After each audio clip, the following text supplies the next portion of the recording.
आज हमारे YouTube channel ambition with BN sir में आप सभी का बहुत बहुत स्वागत है। दोस्तों, आज हम लोग दक्षिणी पठार का चौथा वीडियो कवर करेंगे। पहले वीडियो में अरावली, मालवा, दूसरे वीडियो में छोटा नागपुर पठार, शिलांग पठार, तीसरे वीडियो में विंध्याचल पर्वत और सतपुड़ा को हम लोगों ने कवर किया था। आज सतपुड़ा के नीचे जो पश्चिम घाट की पर्वत है, इसको हम लोग पढ़ेंगे। आप सोच रहे होंगे कि छोटा सा दक्षिण पठार पर कितना वीडियो बन रहा है, तो मैं आपको बता दूं कि छोटा छोटा पार्ट बना करके जब मैं आपको पढ़ा रहा हूं, तो पहले तो ये कि आपको घबराहट नहीं होगी, दूसरे ये कि आपको पूरे पठार के बारे में एक अच्छा सा ज्ञान हो जाएगा, आप खुद मास्टर हो जाएंगे। तो ये पश्चिमी घाट पर्वत को समझने से पहले थोड़ा हम लोग इसके पार्श्व चित्र को समझ लेते हैं। ये है पार्श्व चित्र। ये आप देख रहे होंगे, इधर अरब सागर और इधर बंगाल की खाड़ी, बंगाल की खाड़ी है। उसके बाद यहां जो है, मतलब ये पश्चिम वाला हिस्सा है और ये पूरब वाला हिस्सा है, और ये पठार है। पठार का ढाल देखिए, ये पश्चिम, ये पूरब, पश्चिम से पूरब है। क्लियर? पठार का ढाल पश्चिम से पूरब है। इसीलिए कोई भी नदी पश्चिमी घाट से निकलती है तो पूरब जाती है, और ये पूर्वी घाट को काट करके बंगाल की खाड़ी में चली जाती है।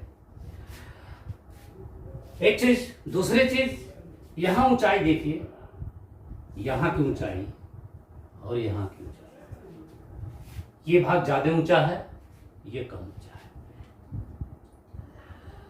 अगर पठार पर, मान लीजिए, कल्पना कीजिए, कल्पना करनी चाहिए, बिना कल्पना का कोई चीज याद ही नहीं होता है। और लोग कहते हैं कि जो है कल्पना नहीं करनी चाहिए। मैं कहता हूं कि कल्पना करिए। अगर आईएएस बनने का कल्पना करेंगे तभी तो आप आईएएस बनेंगे, पीसीएस बनने का कल्पना करेंगे तभी आप बनेंगे, तो करना चाहिए। मान लीजिए कि आप यहां बंगलुरु है और यहां जो है तिरुवनंतपुरम है, या मुंबई समझ लीजिए, मुंबई और विशाखापट्टनम समझ लीजिए। पठार के बीच में देखिए, ये बंगलुरु है और ये जो है तिरुवनंतपुरम मान लीजिए। अब आप बताइए, पश्चिम घाट पर्वत यहां से ज्यादा ऊंचा है कि यहां से ज्यादा ऊंचा है? बंगलुरु में बैठेंगे तो इसकी ऊंचाई बस यही है। यहां ये जो हिस्सा देख रहे हैं ना, ये पश्चिम तटीय मैदान है, तो यहां से ऊंचाई इसकी ज्यादा दिख रही है, और यहां से ऊंचाई कम दिख रहा है। क्यों? क्योंकि पठार का ढाल पूरब है। दूसरी बात, वास्तव में ये वाला जो हिस्सा देख रहे हैं, ये पश्चिमी घाट पर्वत का ये भ्रंश कगार है। सही मायने में देखा जाए तो पश्चिमी घाट पर्वत नहीं बल्कि एक भ्रंश कगार है। और ये भ्रंश कगार जो है तब बना था, पहले वीडियो में मैंने बताया था आपको हिमालय की उत्पत्ति में, कि जो हमारा ये पठारी क्षेत्र है, ये अफ्रीका से टूट करके आया था। तो जब ये अफ्रीका से टूट करके आया था, तो यही वाला हिस्सा जो है अफ्रीका से टूटा था। मतलब आप समझ रहे हैं ना, ये वाला हिस्सा अफ्रीका से टूटा था। जैसे एक ईंटा को तोड़ेंगे तो उसका खड़ा कगार बनेगा, तो उसी तरह ये वाला हिस्सा जो है अफ्रीका से यही हिस्सा टूटा था, और टूट करके जो है उत्तर पूर्व दिशा के रूप में आया, उत्तर पूर्व दिशा में आया, और तिब्बत के पठार से टकराया तो हिमालय आदि का निर्माण हुआ। तो मतलब ये भ्रंश कगार है। क्या कहा जाए इसको? भ्रंश कगार है। इधर का ढाल देखिए बहुत तीव्र है और इधर ढाल देखिए धीरे धीरे धीरे धीरे कम होता चला गया है, जबकि इधर का ढाल तीव्र है। तो ये भ्रंश कगार है और ये भ्रंश जो कगार है अफ्रीका से टूटने के कारण बना था। तो ये पार्श्व चित्र हमारा आपको समझाने का मकसद बस यही था कि आप समझ लीजिए कि हमारा जो पठार है पश्चिम से पूरब को इसका ढाल है। उसके बाद जो पश्चिम से पूरब का ढाल है और ये हिस्सा जो है कगारी हिस्सा है, ये भ्रंश का कगार है जो अफ्रीका से टूटा था। तो ये तो रही बात पार्श्व चित्र की, पठार के। और जानते हैं ये जो ढाल है यही कारण है कि यहां से जो है गोदावरी और ये कृष्णा, उसके बाद कावेरी, बीच में पेन्नार नदी है, उसके बाद बैंगई है, फिर ताम्रपर्णी है, तमाम नदियां हैं जो पश्चिमी घाट से निकलती हैं और पूरब जाकर के इस बंगाल की खाड़ी में गिरती हैं। तो क्यों? क्योंकि पठार का ढाल पूरब है। मुझे उम्मीद है आप बहुत अच्छी तरह समझ लिए होंगे। और ये भ्रंश कगार है, यानी जो ये पश्चिमी घाट पर्वत है ये खड़ा ढाल है, ये भ्रंश कगार है। ठीक है, तो ये भ्रंश कगार है। तो भ्रंश कगार पर जो है खड़ा ढाल आपको देखने को मिलेगा। तो ये तो मैंने आपको पार्श्व चित्र समझा दिया। अब हम लोग जो है पश्चिम घाट पर्वत शुरू करते हैं। देखिए क्या है कि ये गुजरात में जो है 3 पहाड़ियां आपको याद रखना है, गिर, वारदा और मांडव। गुजरात में गिर, वारदा और मांडव 3 पहाड़ियां, छोटी छोटी पहाड़ियां हैं। पूछता है अक्सर पहाड़ियों का मिलान करने देते, जैसे उत्तर पूर्व में आपको मैंने पढ़ाया था ना, ये गारो, खासी, जयंतिया, मिकिर, रेंगमा, इसी तरह जो है नागालैंड की पहाड़ी है, या फिर जो है उसका जो है मिजोरम की मिजो पहाड़ी है।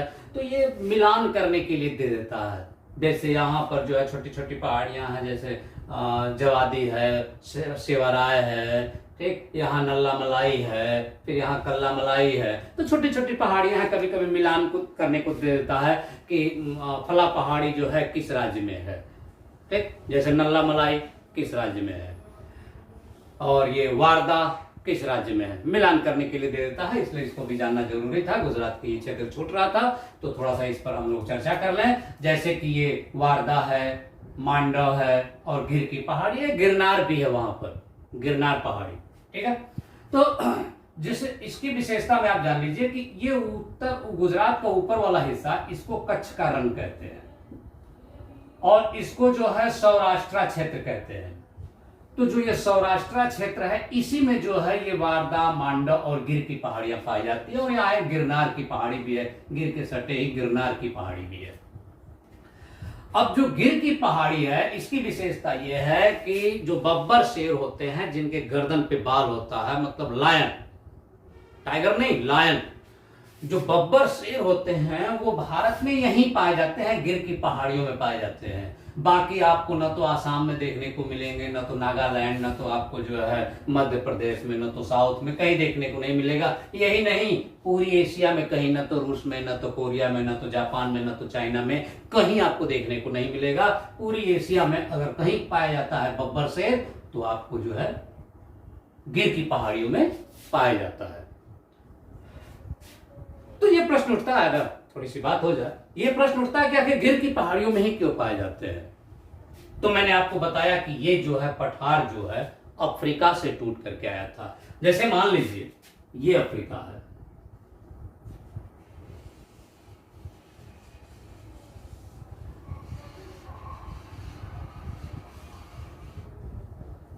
ये अफ्रीका आपका,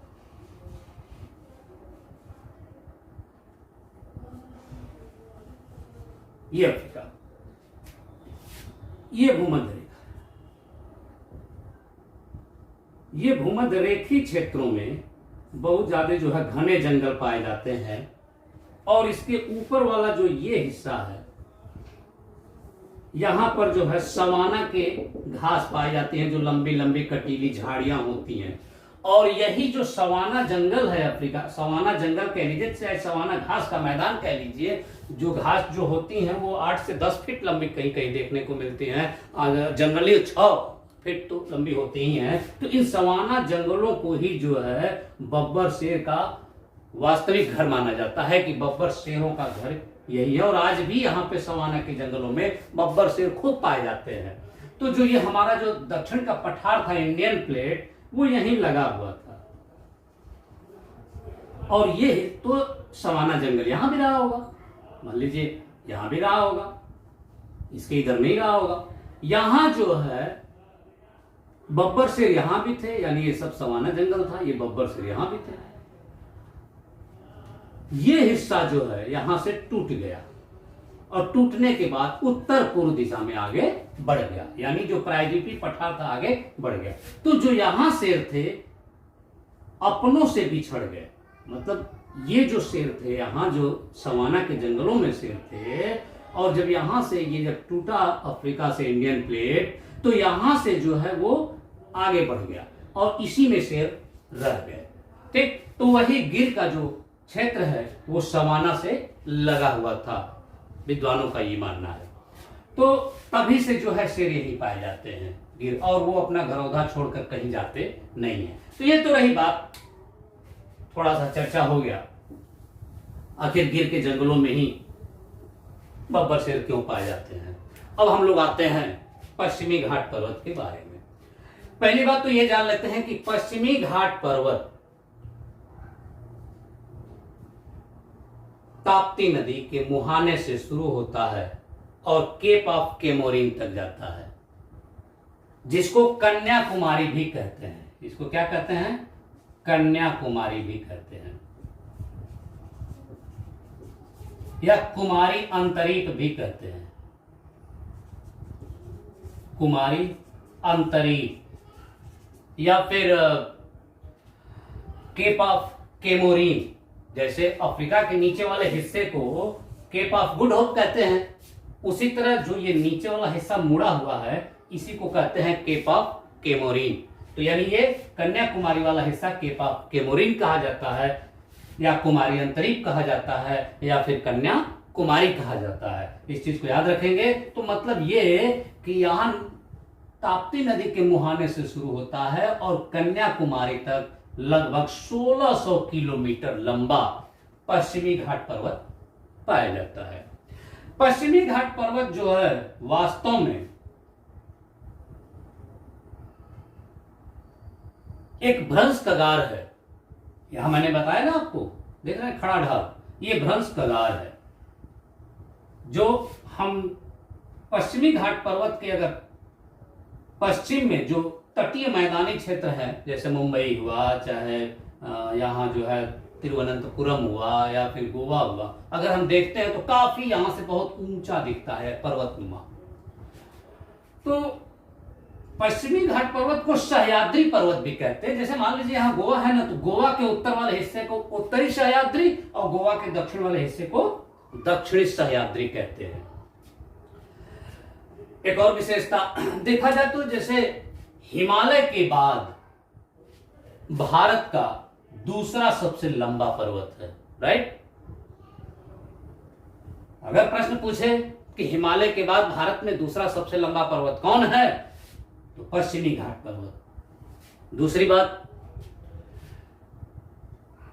ऐसा पर्वत जो पूरी तरह भारत में हो और सबसे लंबा हो, ऐसा पर्वत जो पूरी तरह भारत में हो और सबसे लंबा हो, वो पश्चिमी घाट पर्वत है। भाई हिमालय तो आपका जो है यहां से जा रहा है, तो देखिए ये नेपाल में भी जा रहा है, चीन में भी जा रहा है, भूटान में भी जा रहा है, तो वो पूरी तरह हमारे भारत में तो है नहीं, तो वो उसको हटा दीजिए। अब क्या बचा? अरावली, सतपुड़ा, विंध्याचल और ये जो है पूर्वी घाट पर्वत, तो ये कटा कटा है, ठीक। तो अगर उस तरह से देखा जाए तो इन सभी पर्वतों से अगर सबसे लंबा है तो पश्चिमी घाट पर्वत है। अगर प्रश्न आ जाए कि ऐसा पर्वत जो पूरी तरह भारत में स्थित हो और सबसे लंबा हो, तो पश्चिमी घाट पर्वत है। तो मैंने आपको बता दिया इसको, सबसे लंबा पर्वत पश्चिमी घाट पर्वत, अगर पूर्ण रूप से जो भारत में है। दूसरी बात, अगर देखा जाए तो जो ये सह्याद्री पर्वत है यानी पश्चिमी घाट पर्वत, तो इसके उत्तर में इसके उत्तरी भाग में देखा जाए तो सबसे ऊंची चोटी कलसुबाई है। उत्तरी सह्याद्री की सबसे ऊंची चोटी कलसुबाई है जो 1664 किलोमीटर है। और कलसुबाई की एक और विशेषता, महाराष्ट्र की सबसे ऊंची चोटी है।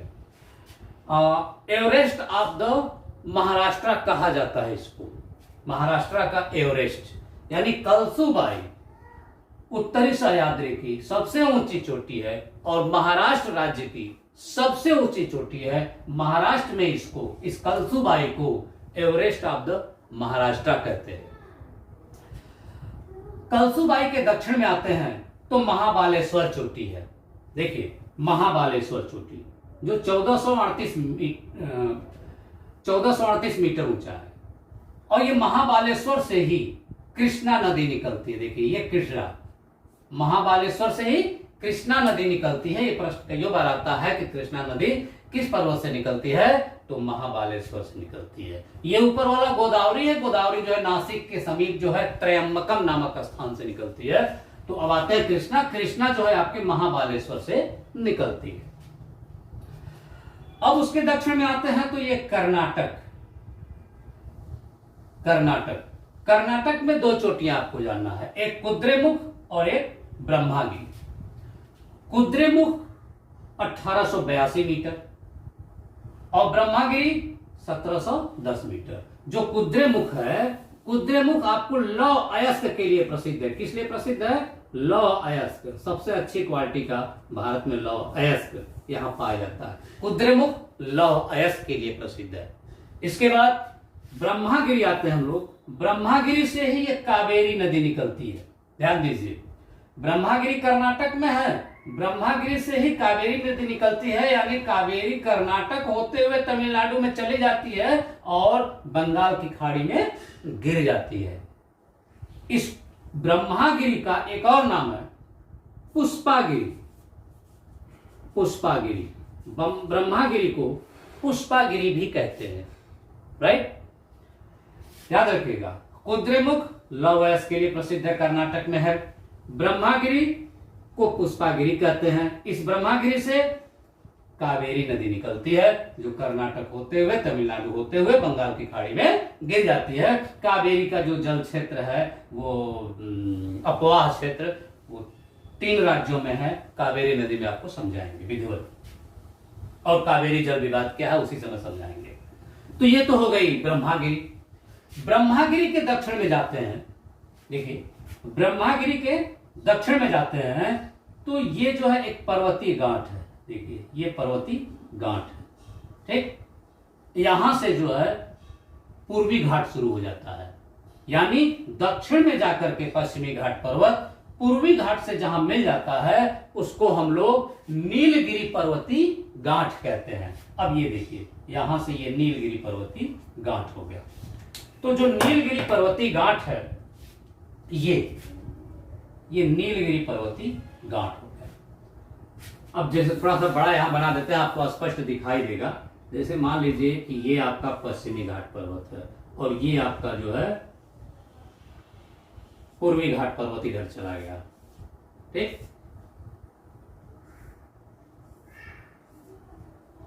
यहां से जो है ये आपका नीलगिरी गांठ कहलाएगा या नीलगिरी पर्वत।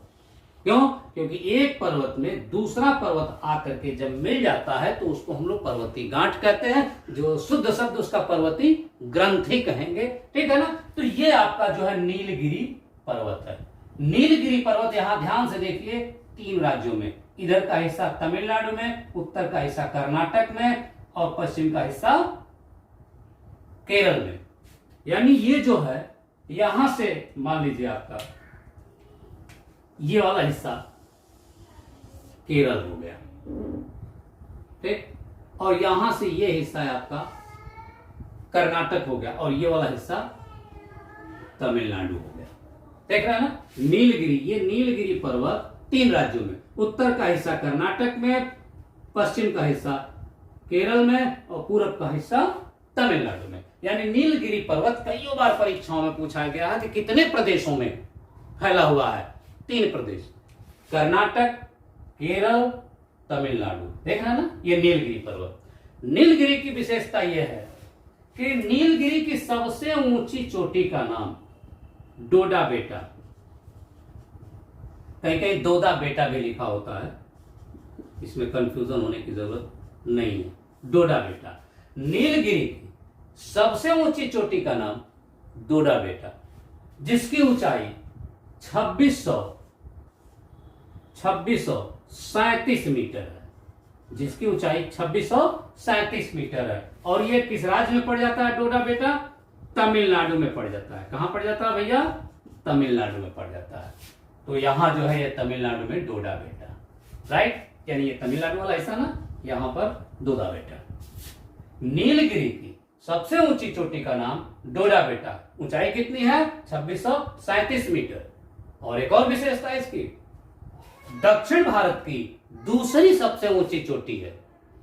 दक्षिण भारत की दूसरी सबसे ऊंची चोटी है डोडा बेटा। तो ये हो गया आपका जो है नीलगिरी पर चर्चा हुई, ठीक है। अब आते हैं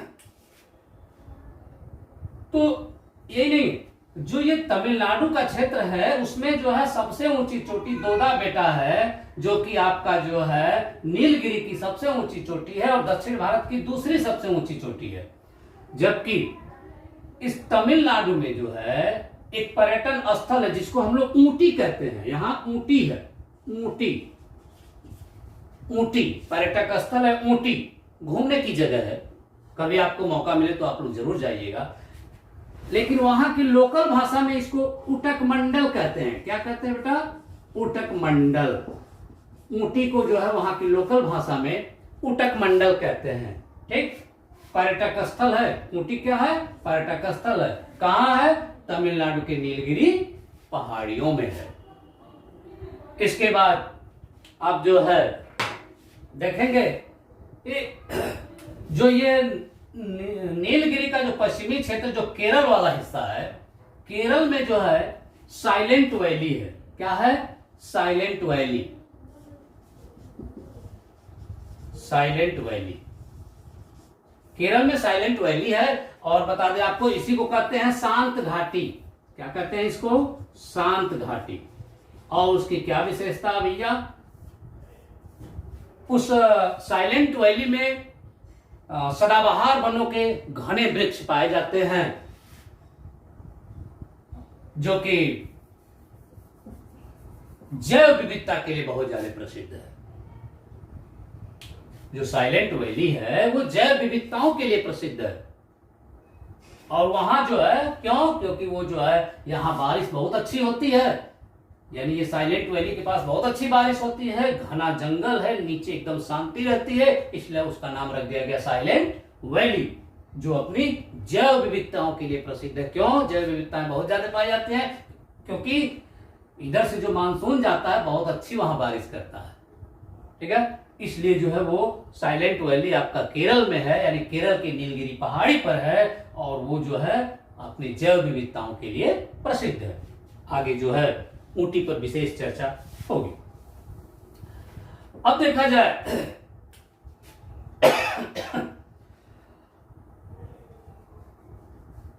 अगर इस नीलगिरी के दक्षिण में जाते हैं तो एक पर्वतीय गैप है। देखिए यहां पर ये पर्वतीय गैप दिख रहा होगा, यहां पे मान लीजिए ये नीलगिरी है, नीलगिरी के दक्षिण में एक पर्वतीय गैप है जिसको जो है पाल घाट दर्रा कहते हैं। पाल घाट दर्रा, उसी को वहां स्थानीय भाषा में पलक्काड़ गैप कहते हैं। पलक्काड़, पलक्काड़ गैप कहते हैं। पलक्काड़ गैप यानी नीलगिरी के ठीक दक्षिण में एक गैप है जिसको पाल घाट दर्रा कहते हैं। वह की स्थानीय भाषा में इसको पलक्काड़ गैप कहते हैं। केरल को तमिलनाडु से जोड़ने का काम करता है। अच्छा, अब पलक्काड़ गैप के दक्षिण में जाते हैं, एक और पर्वतीय गांठ है। पलक्काड़ गैप के दक्षिण में जाते हैं तो एक और पर्वतीय गैप है।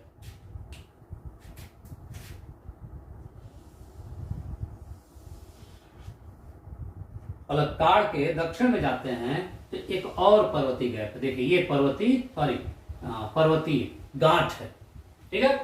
जब पाल घाट के दक्षिण में जाते हैं तो एक और पर्वतीय गांठ है ये, जिसको अनाईमुदी गांठ कहते हैं। क्या कहते हैं? अनाईमुदी ग्रंथि। अनाईमुदी से 3 दिशाओं में पहाड़ियां निकलती है। देखिए, उत्तर में अन्नामलाई, दक्षिण में कार्डमम यानी इलायची की पहाड़ी। देखिए ये दक्षिण में चला गया है, ठीक है, इलायची की पहाड़ी यानी कार्डमम की पहाड़ी, और उत्तर पूर्व में पालने की पहाड़ी। यानी अनाईमुदी जो गांठ है उससे 3 दिशाओं में जो है पहाड़ियां निकलती है। उत्तर में अन्नामलाई, दक्षिण में इलायची की पहाड़ी यानी कार्डमम की पहाड़ी, और उत्तर पूर्व में पालने की पहाड़ी। यहां समझ लेते हैं, थोड़ा बड़ा मैप है यहां। देखिए ये मान लीजिए अनाईमुदी गांठ है, अनाईमुदी ग्रंथि कह लीजिए या गांठ कह लीजिए, अनाईमुदी ग्रंथि। इसके उत्तर में ये वाला जो हिस्सा देख रहे हैं यानी पाल घाट के दक्षिण और अनाईमुदी गांठ के उत्तर में यानी ये वाला हिस्सा, ये अन्नामलाई। क्या है बेटा? ये अन्नामलाई, इसी को कहते हैं अन्नामलाई। उत्तर पूर्व में जो गया है ये, इसको कहते हैं पालने की पहाड़ी, पालने की पहाड़ी। और ये अनाईमुदी के जो दक्षिण में गया है इसको हम लोग कहते हैं इलायची की पहाड़ी। देखिए देख रहे ना, यानी ये अनाईमुदी गांठ है जो, इसके 3 दिशाओं में जो है पहाड़ियां निकल रही हैं। एक उत्तर जा रही है जिसको अन्नामलाई कहते हैं, एक उत्तर पूर्व जा रही है जिसको पालने की पहाड़ी कहते हैं, और दक्षिण जा रहा है जिसको हम लोग इलायची की पहाड़ी कहते हैं। यानी यहाँ ये आपका जो है अन्नामलाई है, और ये अनाईमुदी के दक्षिण में इलायची की पहाड़ी है, और ये आपका पालने की पहाड़ी उत्तर पूर्व दिशा में है। ठीक है, ये जो है पालने की पहाड़ी आपका जो है लगभग पूरी पहाड़ी आपका तमिलनाडु में पड़ जाता है। देखिए जरा विशेषता समझिए, अन्नामलाई की सबसे ऊंची चोटी का नाम, अन्नामलाई की सबसे ऊंची चोटी का नाम अनाईमुदी है। क्या है? अनाईमुदी। अन्नामलाई की सबसे ऊंची चोटी का नाम अनाईमुदी, यानी ये अन्नामलाई, अन्नामलाई की सबसे ऊंची चोटी का नाम अनाईमुदी। इसकी ऊंचाई कितनी है? 2600। देखिए ये डोडा बेटा जो है 2637 मीटर था ना, और इसकी ऊंचाई जो है 2695 मीटर है। यानी अनाईमुदी किस पहाड़ी पर है? अन्नामलाई पर। देख रहा है ना, ये वाला हिस्सा पर अन्नामलाई पर जो अनाईमुदी है वो दक्षिण भारत की सबसे ऊंची चोटी है। किस राज्य में है? तो वो केरल में है। किस राज्य में कहेंगे अनाईमुदी को? केरल में कहेंगे। क्यों? क्योंकि देखिए ये केरल का हिस्सा ऐसे जा रहा है ना, ये केरल में। तो यहां पर जो पहाड़ी चोटी पाई जाती है अन्नामलाई में, उसको अनाईमुदी कहते हैं, और दक्षिण भारत की सबसे ऊंची चोटी है जो कि केरल में स्थित है। किस पहाड़ी पर? अन्नामलाई पहाड़ी पर। और दक्षिण भारत की दूसरी सबसे ऊंची चोटी नीलगिरी में स्थित है। क्या नाम है उसका? दोदा बेटा। किस प्रदेश में है? आपका जो है ये तमिलनाडु में पड़ जाता है। ठीक, यानी इसको हमेशा याद रखिएगा आप कि दक्षिण भारत की सबसे ऊंची चोटी अनाईमुदी किस पहाड़ी पर है? अन्नामलाई। किस प्रदेश में है? तमिलनाडु, सॉरी केरल। अब यहां देखिए दक्षिण भारत की दूसरी सबसे ऊंची चोटी दोदा बेटा। दोदा बेटा कहां है? नीलगिरी पहाड़ी पर। किस प्रदेश में दोदा बेटा है? तमिलनाडु में। कितनी ऊंचाई है? 2637 मीटर। हमेशा इसको याद रखिएगा। तो ये तो बात हो गई अन्नामलाई की। ठीक, यानी दक्षिण भारत की सबसे ऊंची चोटी अन्नामलाई में है जिसका नाम है अनाईमुदी। कितनी ऊंचाई है उसकी? 2695 मीटर। अब देखते हैं, अब इसके दक्षिण जाते हैं, अनाईमुदी गांठ के दक्षिण चलते हैं। ठीक, इसको कहते हैं कार्डमम की पहाड़ी। क्या कहते हैं? कार्डमम की पहाड़ी। यानी ये वाली जो इलायची की पहाड़ी है ना, इसी को हम लोग इंग्लिश में कार्डमम कहते हैं, और वहां की लोकल भाषा में इसको हम लोग इलामलय कहते हैं। इलामलय, इलायची की पहाड़ी को वहां की लोकल भाषा में क्या कहते हैं? इलामलय कहते हैं। और एक चीज का और ध्यान देना है, भारत की सबसे दक्षिणी पहाड़ी अगर कभी पूछे तो इलायची की पहाड़ी यानी कार्डमम की पहाड़ी। लेकिन अगर ये कभी पूछ दे आपसे कि इलायची की पहाड़ी के दक्षिणी हिस्से को क्या कहते हैं, जो कन्याकुमारी में है, इलायची की पहाड़ी के दक्षिणी हिस्से को क्या कहते हैं, तो इसी को कहते हैं नागरकोयल की पहाड़ी। नागरकोयल, इलायची पहाड़ी के दक्षिणी वाले हिस्से को ही वहां क्या कहते हैं तमिलनाडु में, नागरकोयल की पहाड़ी। ठीक है, तो ये तो हो गया इलायची पहाड़ी, यानी इसी को इलामलय कहते हैं। इलायची की पहाड़ी में भी एक दर्रा है, ठीक है ना, यहाँ पर जो है इसको कहते हैं सेनकोटा दर्रा, जो यहाँ तिरुवनंतपुरम है और यहाँ मदुरई है। तिरुवनंतपुरम से मदुरई को जोड़ने वाला जो दर्रा है उसको हम लोग कहते हैं सेनकोटा दर्रा। और सेनकोटा दर्रा किस पहाड़ी में है, तो इलायची की पहाड़ी में है। अब आते हैं हम लोग उत्तर पूर्व वाली, यानी पालने की पहाड़ी। ये पालने की पहाड़ी देखा जाए तो पूर्ण रूप से तमिलनाडु राज्य में स्थित है। देखिए यहां से जो है इस तरह से ये तमिलनाडु है, तो पालने की पहाड़ी पूर्ण रूप से तमिलनाडु में स्थित है।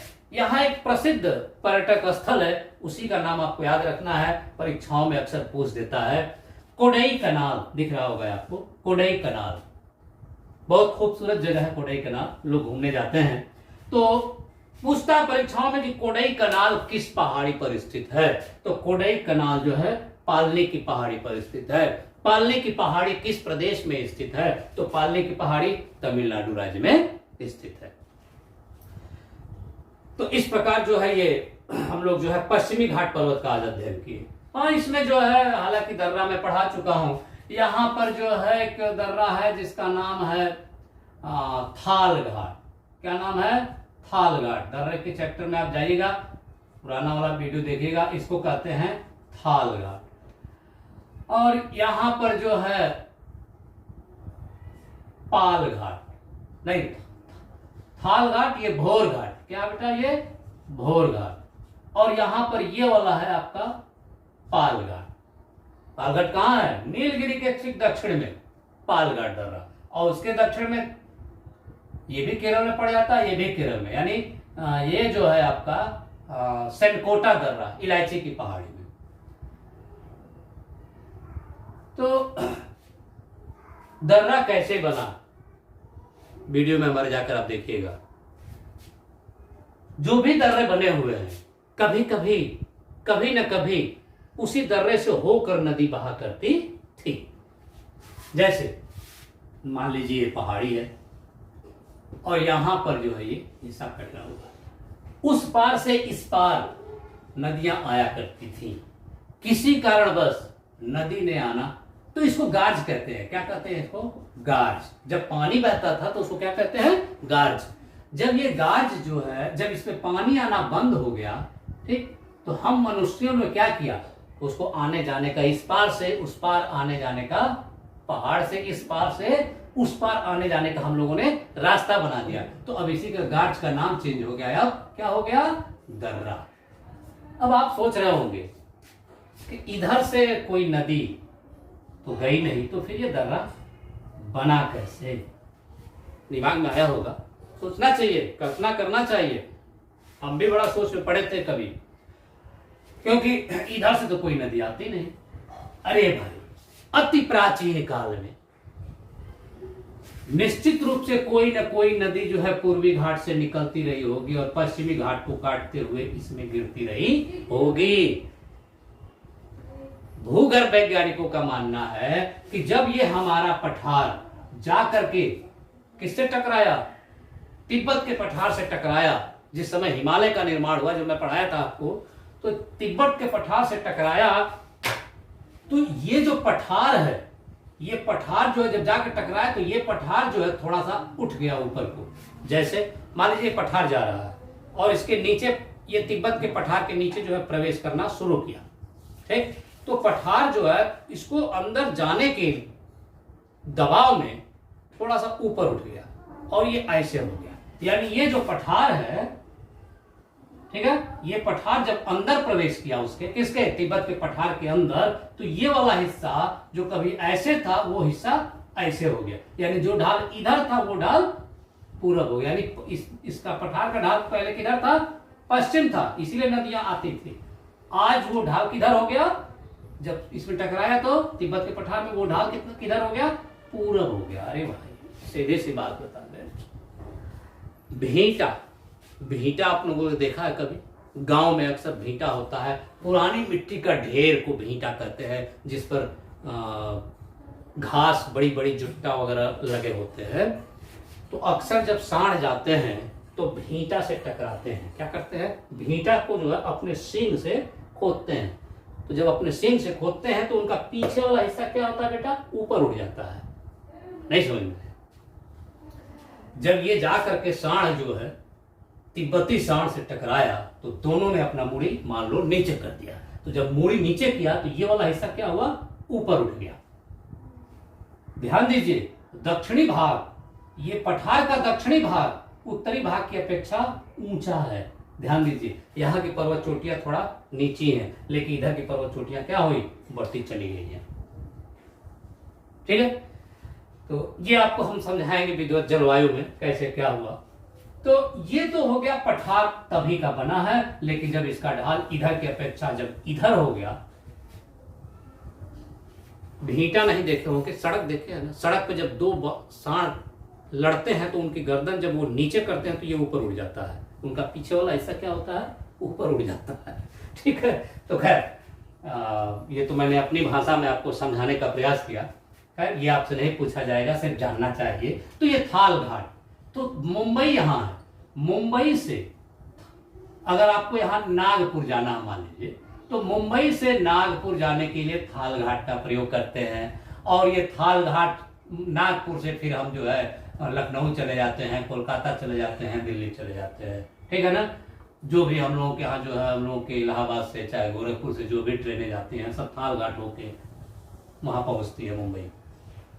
भोर घाट है ना, भोर घाट, भोर घाट से जो है यहाँ पुणे है, पुणे। तो जो भोर घाट से जो है ये पुणे हाईवे आता है। ठीक, और ये पुणे के बाद जो है ये बंगलुरु, बंगलुरु के बाद कहाँ चला जाता है? चेन्नई। आप बताइएगा कौन सा हाईवे है, इसका नंबर क्या है? वर्तमान बदल गया है, वर्तमान मैं तो पढ़ाऊंगा ही, आपको बता दूंगा। ये कौन सा हाईवे है जो पूना से मुंबई से पूना, पूना से जो है बंगलुरु, और बंगलुरु से चेन्नई, कौन सा हाईवे है? इसको आप बताएंगे कमेंट करके। उसके बाद यहां देखिए केरल में जो है ये पलक्काड़ गैप है, पालघाट दर्रे को पलक्काड़ कहते हैं वहां। तो ये केरल को तमिलनाडु से जोड़ने का काम करता है। यहाँ सेनकोटा दर्रा है, कहाँ है बेटा? ये कार्डमम की पहाड़ी यानी इलायची की पहाड़ी में है। तिरुवनंतपुरम केरल की राजधानी है, और ये मदुरई मंदिरों का शहर, दक्षिण भारत का, तमिलनाडु का। ठीक, तो तिरुवनंतपुरम को मदुरई से जोड़ने का काम सेनकोटा दर्रा करता है। ठीक, तो ये तो हो गई बात आज दर्रे की, और ये हो गई आपका जो है